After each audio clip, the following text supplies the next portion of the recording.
welcome to another exciting episode of the Andre The Beast Crayton with my celebrity co-host from the new podcast, Jessica Javen Talk. Welcome to the show and co-hosting with me today. I am so happy to be here, Andre. Thank you so much for having me. A whole week of beautiful Indianapolis, Indiana. How you liking it?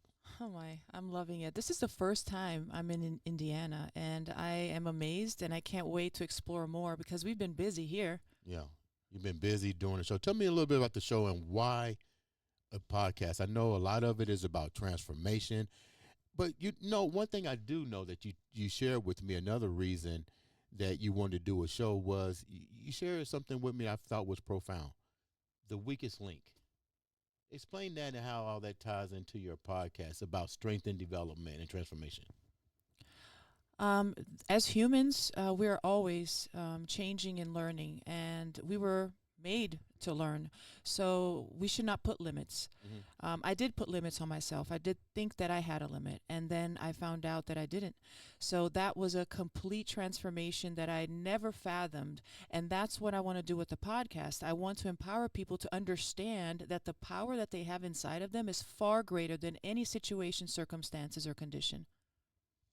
That's deep.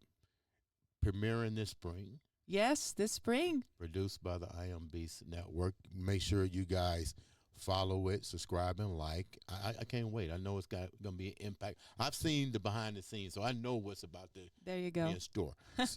With that said, let's talk about our guest. She's been on before.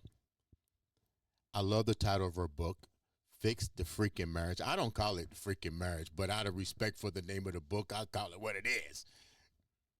And it was a very good podcast. And the reason it was good for several reasons. She allowed me to give my opinion. And that's because she's also a therapist. So she's not going to interrupt. She's going to listen to me whether she likes it or not. And I like that. Right. But we got her coming back. And let me tell you the reason why I have her coming back. Because I'm going to be transparent. Jessica's going to be transparent. And we're going to really take you down another side of Fix the Freaking Marriage. Now, when I aired her episode, it was met with a lot of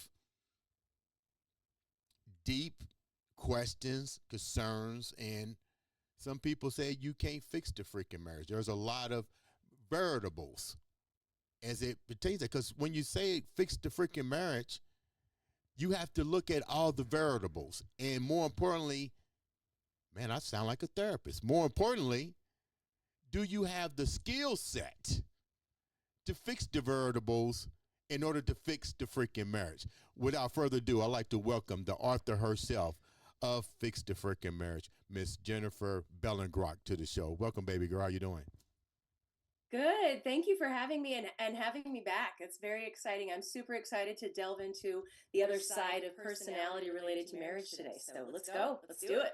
So let's do a recap for Jessica, my co-host, who didn't get a chance to see the episode. Let's go back and tell the viewers a little bit about Jennifer, and we'll talk a little bit about the book, and then we'll get into the other side of the mental health issues of fixing a marriage, the good, the bad, and the ugly. Sure. So I'm Jennifer Bellingrodt. I'm a licensed psychologist of over 20 years. I wrote a book called Fix Your Freaking Marriage, Practical Tips to Just Start Somewhere.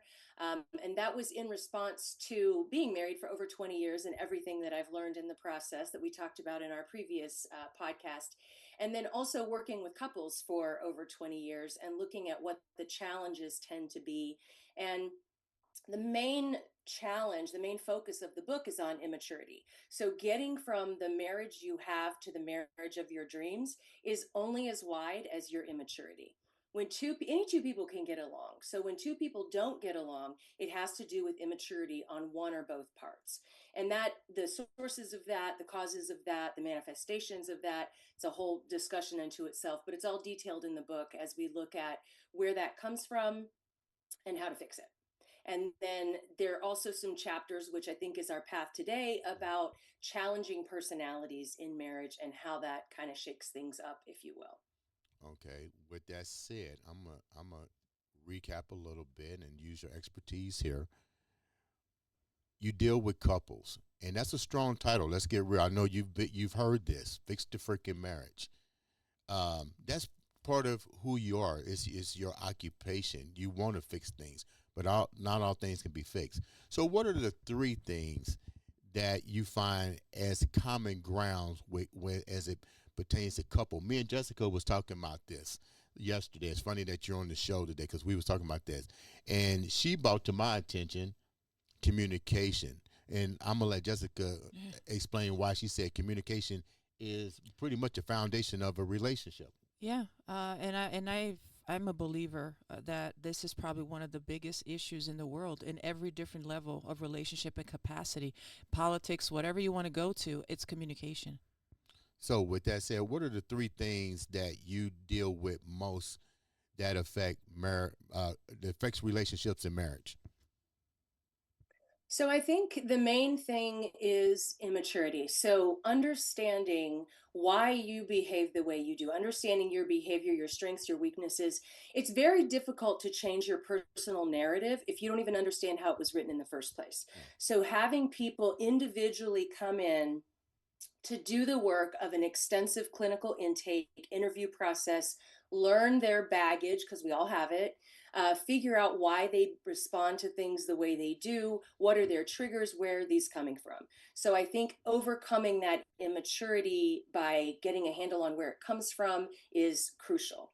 Another piece is the communication piece. I agree with that. So the challenge is making a concerted effort to communicate, but more importantly, to do it well. Because we can communicate all day long, right? I can talk with my partner and I can be ugly and I can curse him out and I can do this and that and the other, and he can respond defensively, and we're off to the races. So making sure that you are communicating again from a place of maturity and security in the relationship.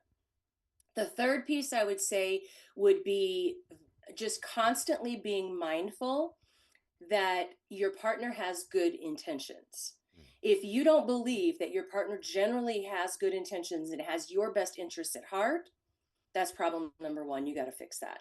So what happens is when we recognize that intentions are good, we can hold a positive image of our spouse in our minds. That's how couples last. Mm. Is they hold that positive image. They believe that their partner has good intentions. Now they may screw it up sometimes, but the goal is to understand that it's not malicious. So if I mess up or I approach my partner in an inappropriate way, or I'm grumpy because of whatever hormones that week, whatever, if he believes that I have good intentions, he's going to still, listen to what I'm saying, and we're going to have a communication about that. He can set a boundary with me, and course correct. I can course correct, and then we can proceed. But just being mindful that your partner has good intentions, that's like a safety net, so that when your partner does screw up, it doesn't wreck the situation, the conversation, the relationship. It's like making all of these deposits into the emotional bank account. And then when there has to be a withdrawal because somebody's having a hard time, it doesn't wreck things. Let I'd me say those are the three things that just come to mind automatically. let me go deeper with that, and I think we talked about this a little bit. When you talk about marriage, you're talking about the ages of, I'm going to be hypothetical here, 18 and then up. But let's go back a little bit. Looking at my situation, we're not taught growing up emotional stability, and we're really not taught communication. So you go into these marriages trying to fix the unfixable when we don't recognize that we need to be fixed. So where I'm going with this is, from a therapist standpoint, fix the freaking marriage. How can you really fix a situation with yourself when you can't recognize self? You can't recognize the childhood traumas, or you don't identify childhood traumas. And how many people go into relationships knowing that there's something emotionally or physically or mentally messed up with them, and the other person is forced to not only deal with that. This is leading into where we're talking about with the next topic. Uh, he or she has their own, like you said, baggage, which I call emotional childhood trauma issues. From as a therapist who deals with this, why is this such a major impact in the downfalls of marriage? Because we talked about this, and I told you, I don't believe finances have anything to do. Number one, let me rephrase it. I know it has something to do with, but back in the day, people would always say your marriage broke up because of money. Both individuals can make money. I think it has to do with, like you said, immaturity, but I also think it has a lot to do with communication. But more importantly, I think it has a lot to do with our childhood traumas and both people not recognizing that they have trauma that's never been issued, it never been dealt with. What's your take on that? So I think that's crucial. Absolutely. I think sometimes people, you have to have that modicum of insight to be able to say, hey, you know what? I'm the common denominator in all of my failed relationships. I'm also the common denominator in all of my successful relationships. So what's driving that? What are the strengths and weaknesses? Let me get some therapy to buttress those weaknesses, to, discern what they are, to fix them, to make changes around that. And I think it's just a matter of recognizing, being mature enough to recognize that sometimes we're just in our own damn way. And that's actually part of the title of my second book is getting out of your own damn way and getting on with your freaking life. Because there are these self-limiting beliefs that come from our early experiences, our core beliefs, trauma, and everything else that might happen to a person as they're growing up. It builds that narrative. So I think that it's really just being open to the idea that nobody's perfect. And if you want this relationship to go well, it probably would be a good idea, if it's getting really serious, to maybe look at some premarital work. The book, Fix Your Freaking Marriage, actually can be a primer for premarital therapy, because it's this idea of, here are the things to be mindful of. Here's what to look for. Here's what to do. Here's what not to do. Here's how to do the things the right way, and make sure you're going into this relationship with your eyes wide open. So I think the challenge is, to your point, people have to have just that little bit of insight. They have to be willing to say, like, hey, I'm not perfect. I'm grown up enough to recognize that I might be contributing to the challenges in a given relationship. And you're not necessarily going to know that at the outset. But I will say, I think a course of therapy before you go into a relationship is good, because water seeks its own level. So the healthier you are, the healthier the people you're going to draw to you and allow in your realm. So I think I think everyone should do therapy. Obviously, I'm a little biased, but I think that experience, that learning experience, is huge. So you can go in with eyes wide open. You know what your strengths and weaknesses are. So you got a question, Jessica, before I move on? No, I love what she just said. With that said, let's move forward and get into part 2 of the mental aspect of a marriage, and as it pertains to fix the freaking marriage. I've never been married, so I'm not coming at it from a marital standpoint, but I'm coming at it from a relationship that would appear to be marital, because it's years of investments. We're not talking about 2 years. We're talking about years of investment. What happens when you get into a relationship and you find deep-seated mental issues such as bipolar personality disorder, narcissistic personality, Emotional dependence. What happens when all of these what's the other word we use? What was the word we was talking about, Jennifer? Multi-personality disorders. Borderline personality. And borderline personality. I mean, I was not. First of all, I had never heard these terms used before. So when it was brought to me, there was a deep compassion in my heart, because you're talking about someone that you're in a relationship with. You got to first look at that. I wasn't aware of the power of therapy, and I agree with that. That was the main life-saving support for me, because now I had to put myself in a position to be educated with these things, because and we talked about this, most people don't realize they have these issues, and when you have these particular things. I'm not a doctor, nor am I playing one, but a lot of people that have these things will say they don't have it because they're not even recognized to them what they have.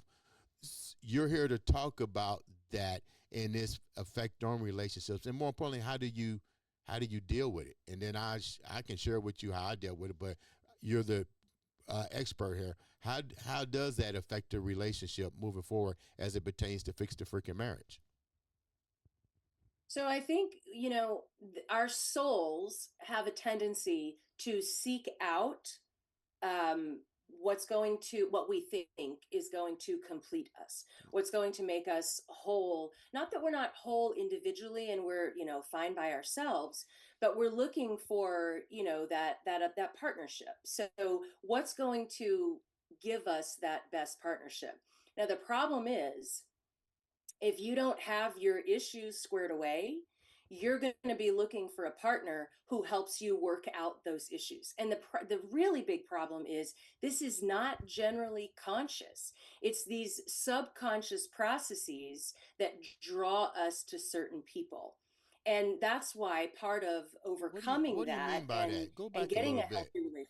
Didn't mean to cut you off. Go back and explain that in more detail because that that really hit core here. So what do you mean when you say that? The subconscious processes. Yeah. Well, so as we grow up, we develop these core beliefs about ourselves and the world and ourselves in the world and in relationship. Mm-hmm. And those core beliefs, the negative core beliefs, they turn into self-limiting beliefs. Those self-limiting beliefs drive our unconscious behavior or our behavior. So it's an unconscious process. So there's fear of failure, there's fear of success, there's all sorts of, I talk about 7 self-limiting beliefs in the training that I do on this. And the idea is that those core beliefs are driving your behavior. And if you don't know it and you can't get out of your own dang way, then your soul is going to seek a partner who helps you work that out. In psychology, it's called recapitulation and mastery, which is a fancy way of saying sometimes we have a tendency to marry our parents. Mm. The idea is that, right, if I have a relationship, let's say I'm a female, so I'll look at my relationship with my dad. If I have a relationship with my dad that was incredible and amazing or terrible and awful, I may seek someone who gives me that again, because that's my first male relationship model. So I may look for someone who's just as wonderful, and I expect someone to be just like my dad in that way. Mm-hmm. Or I'm going to recapitulate the situation with my dad where it was a negative thing, whatever, in this second example. And I'm going to try to master that. So I'm going to try to work my issues out with this person. And it's so hard because it's subconscious. You don't even realize you're doing it. So that's why I say the soul is seeking it out. What So happens? that's what I mean about the pairing up, What happens? how that happens. What happens when the individual doesn't have either parent or one or the other as it relates to moving forward in adulthood to relationships? What if you don't have a mom? What if your mom was lost at a young age? What if you don't have a father? Your father was lost at a young age. How does that resonate in with what you're talking about as well? So that's a great question because not everybody is raised by 2 parents, right? So for instance, if you don't have a mother, sometimes what happens is you will, I mean, it could be a number of different things, but a lot of times what happens is the child, male or female, will take on a lot of masculine energy. They don't have that feminine energy influence, so they may have a lot of masculine energy and they don't have the more nurturing or caregiving side to their personality. Mm-hmm. When you look at relationships, what happens is a lot of times people will, so let's look at a guy who didn't have a mother figure, or she was, a terrible mother figure, whatever. A lot of times that person will look for a partner whom they think embodies what a mother should look like. Mm. So if we stereotypically think of mothers as being nurturers or caregivers, sources of support, encouragement. They might, if they didn't have that growing up, if dad wasn't able to provide that for them, or there weren't females in their lives who provided that, they might seek someone who has those characteristics that they're looking for, even though they never had it. So Mm. they have, we have these ideas in our mind about what a dad is supposed to be, what a mom is supposed to be. And so they will sometimes seek what they think they were missing or missed as a child. What you got to say on that? No, I'm really going far with my thoughts here. I was I I truly I think I really understand, and it makes sense the way that we develop. And I was thinking back about how my parents were, and in a way I believe that maybe I was going to be too picky with finding a partner, because I had my dad was amazing. I had a wonderful childhood. So then I thought that my standards were going to be too high, and what happened to me is that I lowered my standards because I thought that they were impossible to be reached. Um, yeah, Is that yeah. common, Doctor? What she just said?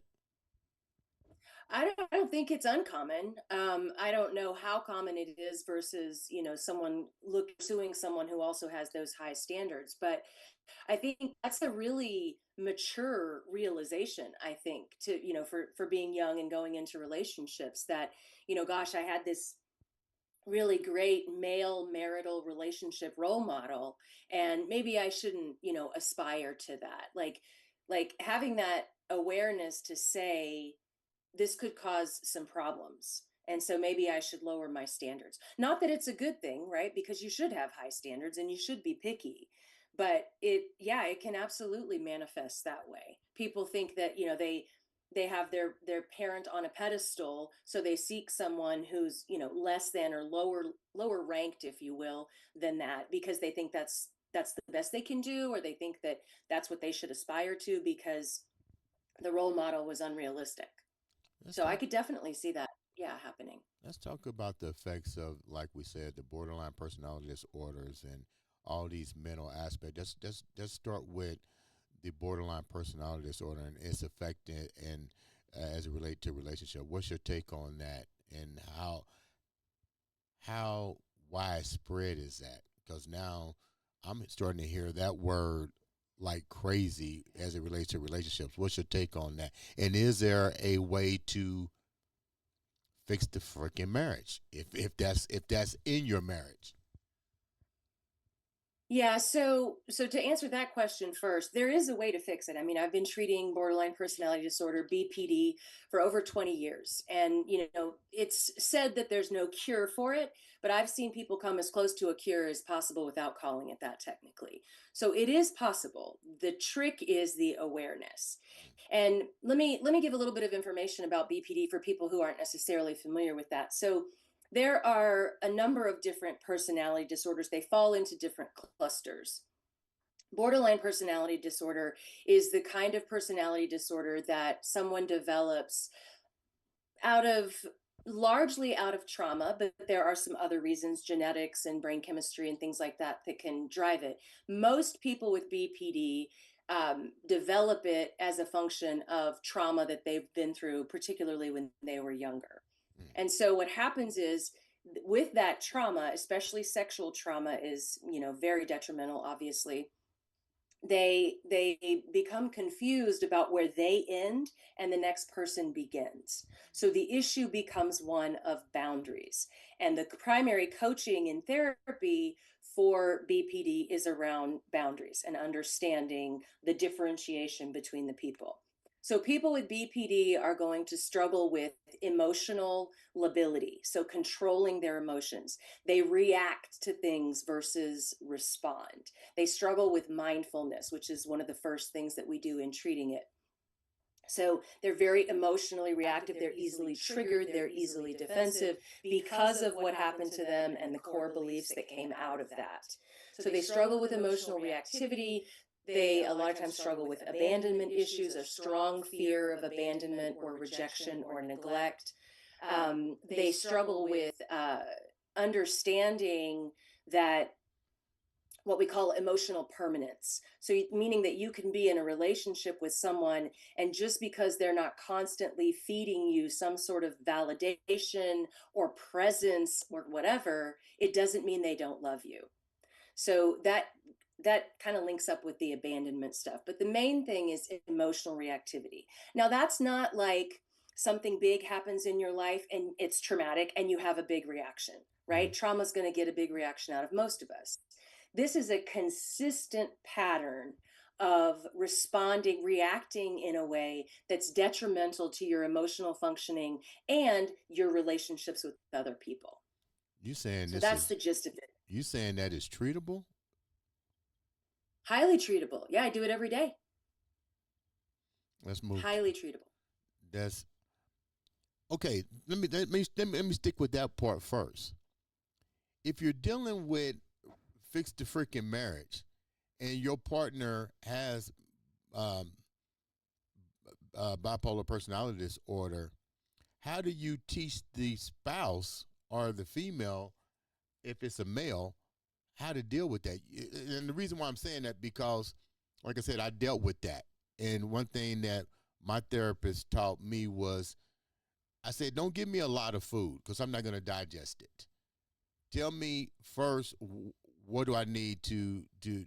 What are the tools I need?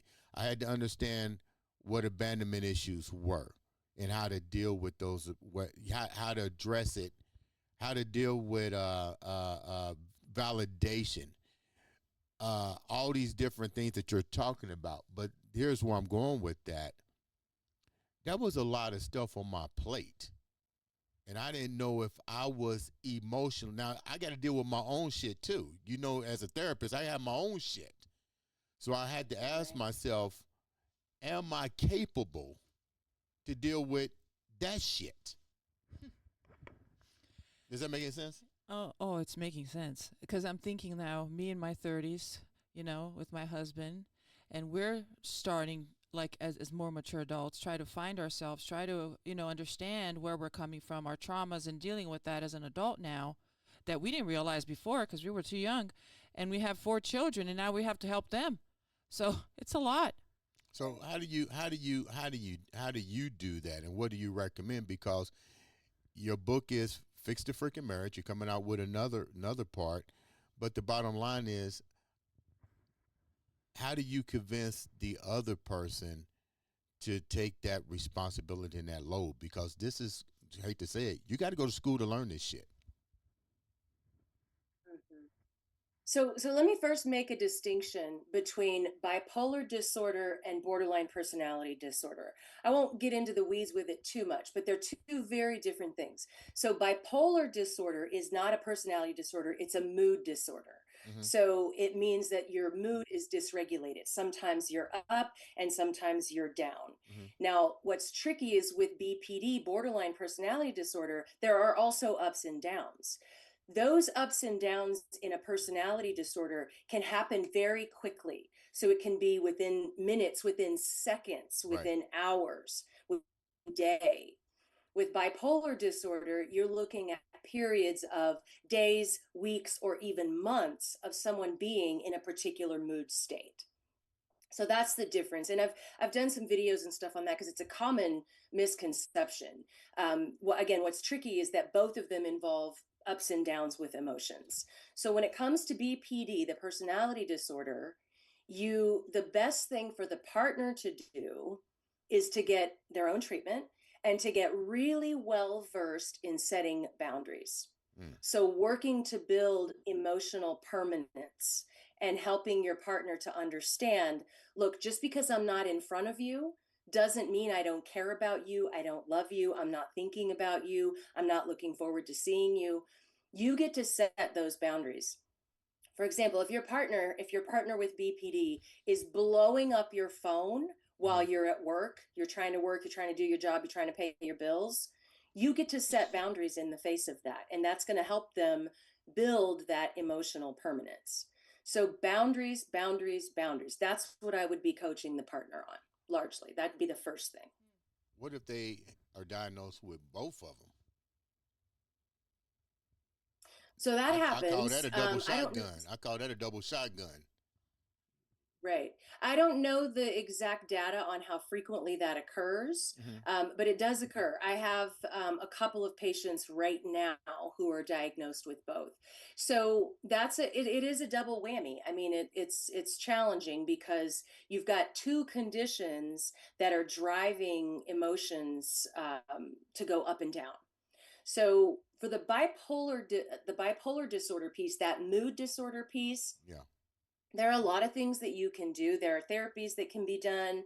There's dietary programs that can help with that, and then there's medication that helps level out the brain chemistry that's driving the bipolar disorder. So a lot of that, what I see is a lot of people do better with bipolar disorder with chemical regulation, like medication or supplements, things like that. With BPD, the personality disorder, what's interesting is some of the medications, like the mood stabilizers Hmm. that work well for bipolar disorder, also help with BPD. Mm. And some of that is, brain chemistry related and so forth. But BPD responds really well to therapy Mm. because you're reprogramming, you're teaching people that they don't have to react. They can learn to be mindful for just a brief second and then respond instead of react. Let me So ask. I see more benefit of therapy for BPD. Let me ask. Not than medication, but with bipolar disorder, therapy doesn't work as well, I feel like. Okay. Let me ask a question on that. I know the listeners are paying close attention, but my question is, what are some signs that, and the reason why I'm saying this, I remember I shared this with you. I didn't know the signs. Well, let me take it back. I saw the signs. I didn't know what they were until it was brought to my attention. So for the viewers that are listening and you're in a relationship, what are some of the key things that will surface if your partner is demonstrating either one of these particular categories? What are some of the things that they may see happen frequently in their relationship? So I think the challenges with emotional reactivity would be the big thing. And when you're working with someone who's a partner to someone with BPD, you do have to build some compassion. If they want to stay in the relationship and they're invested, they have to understand the disorder. They have to build compassion because it's going to be a long haul. Mm-hmm. BPD is not treated quickly. It's a long haul. Excuse me. So you build that compassion and then you help them understand what's going on. So you're going to see a lot of emotional reactivity in your partner with BPD. Here's what happens. They almost become, some of them become like obsessed with you. They want to spend every waking minute with you. They're blowing up your phone when you're not around. These are kind of extreme. This is hyperbole to make a point. Not every person with BPD looks this way. But if you see some of these cues and clues, they're very quick to anger. They're very quick to be defensive and have a big reaction. Yeah. They're almost obsessed with you and constantly seeking you out when you're not in front of them. Those are some of the things that just come to mind that you might see immediately. And it's tricky because who doesn't love that in the beginning of a relationship, right? Like obsession is obviously too much, but who doesn't love someone who's really invested in like, hey babe, what are you doing? Oh, I can't wait for tonight. How's it going? Let's go do this thing to have fun, or let's go do this. Like we like that attention and that validation, and it Mm-hmm. drives our connection. So a lot of times people just kind of look past it. Mm-hmm. And what's really interesting, I'm going to pivot just a little bit.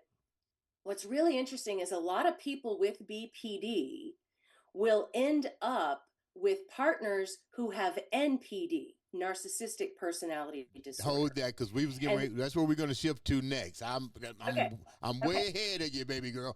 okay, Way ahead okay. of you. Let's venture into that world, because we hear that word so much, and I think it. I'm gonna just say it like it is. If you've been around it, you can easily tell if somebody has, because we all have a narcissistic side to us, and I tell people that all the time. But it can get to the point that the people that really have it, it can be a very, very dangerous situation to be in when they have it. Let's dive into that a little bit as it relates to fix the freaking marriage, and you're dealing with somebody who has. This is a two-part question. Look, Jens, you know where I'm going with this. It's one thing when you've been diagnosed with it. We'll talk about that, and then we're going to talk about when you've been diagnosed with all three, and how do you deal with that, and the outcome, and some of the outcomes that can happen dealing with a person or being in a marriage or relationship with someone that has all of these things, and is it treatable? Go ahead, Doc. Take it from here. Talk about narcissism. So for some clarification first, narcissistic personality disorder is a personality configuration where someone ultimately has a very fragile and small ego. Now, you wouldn't know it on the surface because most narcissists are blustering and mustering, and they want everybody to know that they're the greatest thing since pockets on shirts. And there's this like overconfidence, cockiness, arrogance. Like they look like just these super confident people. But if I'm truly internally confident, I don't need to tell everybody about it. I don't need for everybody to know that because the words come out of my mouth about how fantastic and wonderful and great I am. I'm going to have quiet confidence, and you're going to see it and you're going to know it because I command respect, right? Not demand respect. That's a separate discussion, but I command respect. I carry myself in such a way that there's confidence that's obvious, right? These folks have a really fragile ego. And so the confidence, the arrogance, the cockiness on the outside is a compensation for that ego. So that's the first thing to know. You're dealing with people who likely have trauma in their past as well. Not always, but likely. And they've developed this ego compensation method to help them not get lost in that, to help them rise above it, so they think. So what happens is a lot of times that sort of confidence and presence is very attractive to someone with BPD. They want someone who is intense like they are. They're drawn to that intensity. And so there's that connection. The other thing is people with NPD tend to be more logical and rational thinking. Their thinking isn't always rational, but they tend to be more logical and rational oriented and not necessarily emotionally oriented. So the person with NPD then can serve as the emotional container for the relationship. So the person with BPD is drawn to that person who can contain their emotion. The third piece would be the narcissist loves the ego strokes they get from this person doting on them and tripping over themselves to be with them or make them happy. It strokes that fragile ego. So there's that draw as well. So that's the gist of why people with BPD often end up with people with NPD. So in terms of treating it, that's where it gets really tricky. Okay. NPD, full-blown narcissistic personality disorder, is very difficult, if not impossible, to treat. Now, I believe everyone can change if they want to. Right. The trick is people with NPD don't necessarily have that awareness. So people with narcissistic features or traits, I've seen them heal and get better. But people with full-blown NPD are not going to show up in a therapist's office most of the time. That's where it gets tricky. Let me, you got a question? No, what she says, it makes sense. I never thought about that, but it makes perfect sense. Let's go deeper. Let's go deeper. I'm talking about, I'm being transparent here. I share with you my journey down that road with the late Dr. Lawler, who intervened during my child custody battle.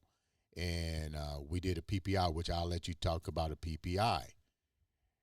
But the dangerous side of that, maybe you can help me understand this. I talked to my therapist about it, but when these three things result in reactive personality actions where the person who has all of these chemical or emotional imbalances, revenge becomes scorn women battered syndrome. And narcissistic personality, all these simple things resulted in I'm going to do whatever to cripple, to hurt the whole 9 yards. I wasn't even prepared for what I was about to go through.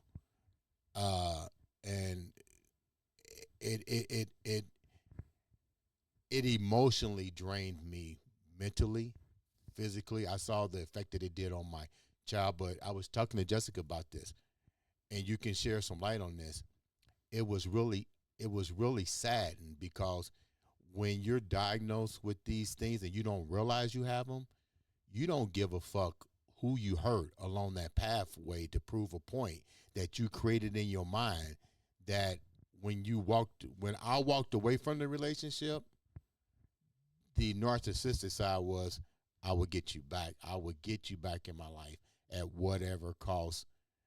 It was scary. What's your take on that? And have you witnessed these kind of things with your practice as it relates to fix the freaking marriage? Well, I think that people with narcissistic or borderline personality disorder, because of immaturity, they very often will be people who seek revenge. So, I mean, that's just the first thing, talking about these two personalities. A lot of times there is revenge seeking, and it just comes from immaturity, right? If Mm-hmm. I'm mature and grounded and well rounded, I don't need to seek revenge on some fool who hurt me. I'm not going to keep living in that and Right. hurt myself further. This person already damaged me. They damaged my past. I'm not going to let them damage my future. Mm-hmm. Right. So, but that takes a certain level of maturity. And, this is so timely. I'm actually getting ready to publish a book on betrayal and overcoming betrayal because I suffered a pretty significant professional betrayal a couple weeks ago. Wow. And it's so hard to get past that Mm-hmm. and not seek revenge. But it's that maturity piece that is really pivotal. And I thank you for coming onto the show. And it's funny when very few people know my story. You know it, my therapists know it, and I'm still trying to heal. The first thing I had to do was understand what I was dealing with, have compassion and empathy for it, and realize, like you said, they never gonna recognize they have it, even when they've been tested by one of the greatest people in their field, Dr. Lawler, the late Dr. Lawler. But um, what do you tell somebody who, like you said, those individuals that have these things, they're not gonna go to therapy. They're gonna be they're gonna first thing say, "That's not me. That's not me." What do you tell the partner who's having to deal with this kind of stuff? Should he or she fix the freaking marriage, or should he or she walk away? Well, oh, go ahead. I was just gonna say, I think it's a personal decision. Either they decide if they want to go through that big haul that she said with them because their values and the love for that person is beyond that, or they decide I don't want to have to deal with this. I don't want to have to spend the rest of my life with this. I don't need this person, and they leave. What do you think, Doc? Yeah, ultimately, it is a very personal decision for sure. I agree. I always tell people, look, if you're going to end a relationship, you want to know that you've done everything you can, short of selling your soul, to try and make the relationship work. So don't just wing it on your own. Mm-hmm. Okay, we're all broken. So get some help.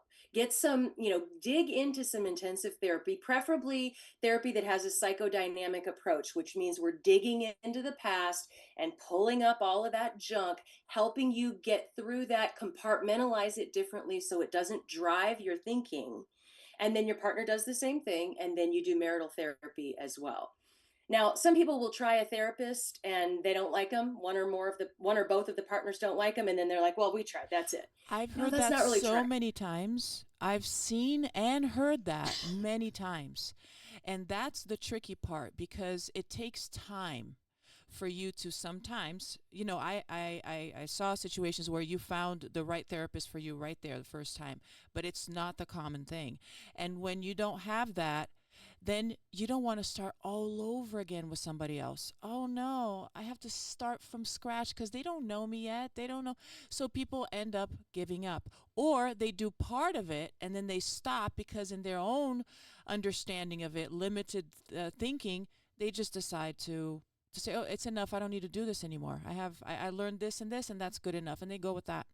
But I'm a do a follow up on that, and I'm gonna ask the doctor this question: How do you really find a good therapist? And let me explain where I'm going with this.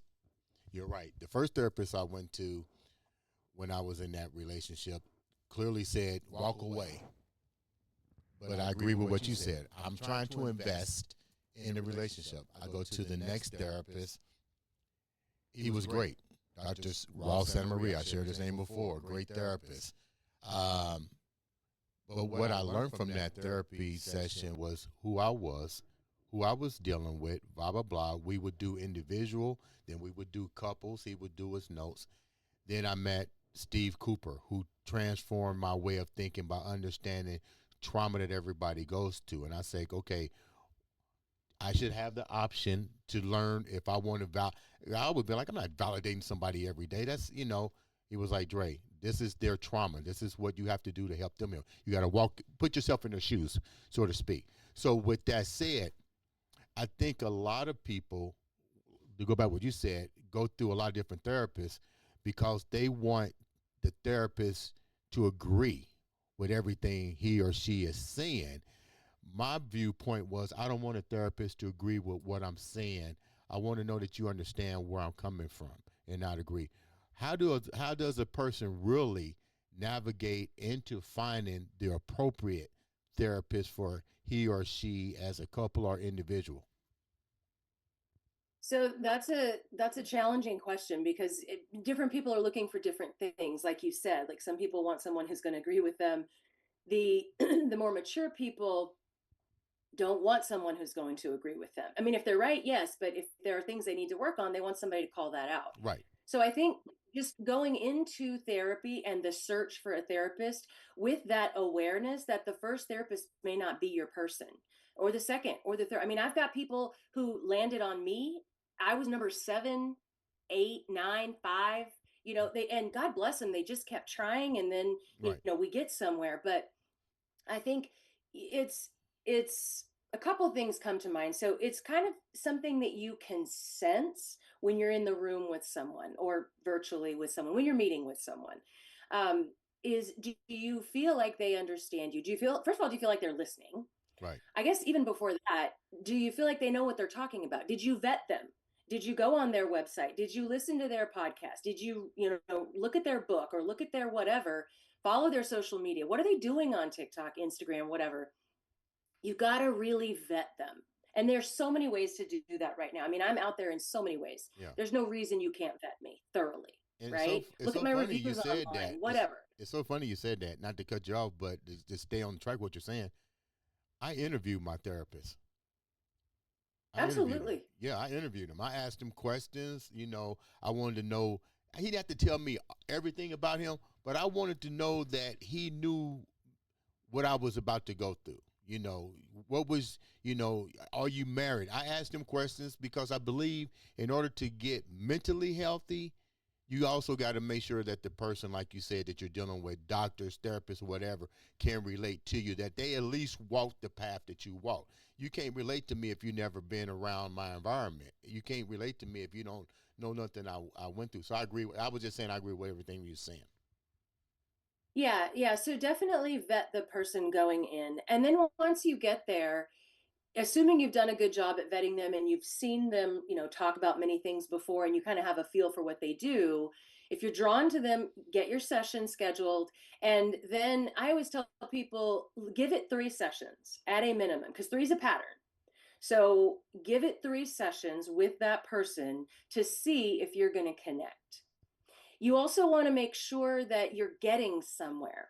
So my intake process is very structured so that people can feel like, okay, we're getting somewhere, we're accomplishing some things. We're going to do that deep dive into my family of origin, and I'm going to see what my skeletons are, so to speak. Mm. So I like that sort of structure. It gives people, when they come into therapy, are anxious, right? For a good reason. They're fearful. What are they going to hear? What are they going to find out? What's going to be revealed? Whatever their reasons. So if you create that structure and predictability with lots of direct questions and stuff like that, while still honoring what they're there for, but you got to gather that history. So if that structure is there, sometimes that puts people's minds at ease. So I think that helps. The other thing is evaluating after each of those 3 session, the trial period, if you will, do an after action review. I have this on my training platform. It's a free form that you can get. It's an after action review of the session. So, how did it go? What did you feel listened to? What do you feel you accomplished? What are your agenda items for next time? Like, evaluate the session as objectively as you can afterwards and see if you're really connecting with this person. I tell people, look, I'm in the intake, I'm interviewing you. You're also interviewing me. There's nothing that says this is going to work. Right. You get to decide if you want to work with me, and vice versa. Let me ask you a question. You got a question you want to ask? No, those are great tips because really, most of the people just open or go online to their insurance page and see which therapist it is. Or in my case, I go to Google and look at the reviews, and that's all the screening that I do. So thank you. Yeah, Man, of course. I must do an in-depth screening then.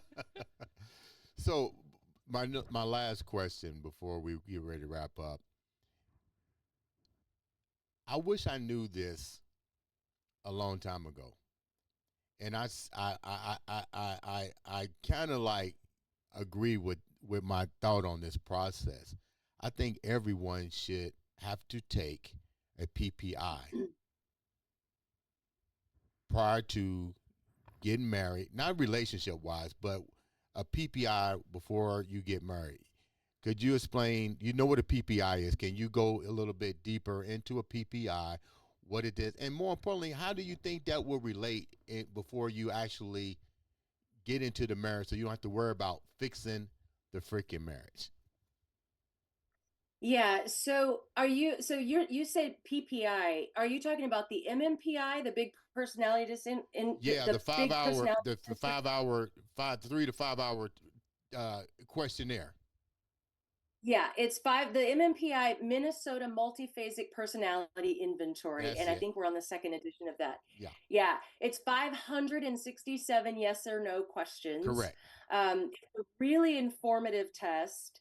I haven't seen it in a long time, but we all had to take one in graduate school so that we knew what it was like. And man, it just goes on forever. Oh my God, But tell me there's about it. What is it? Three it's hours? long. 5 hours?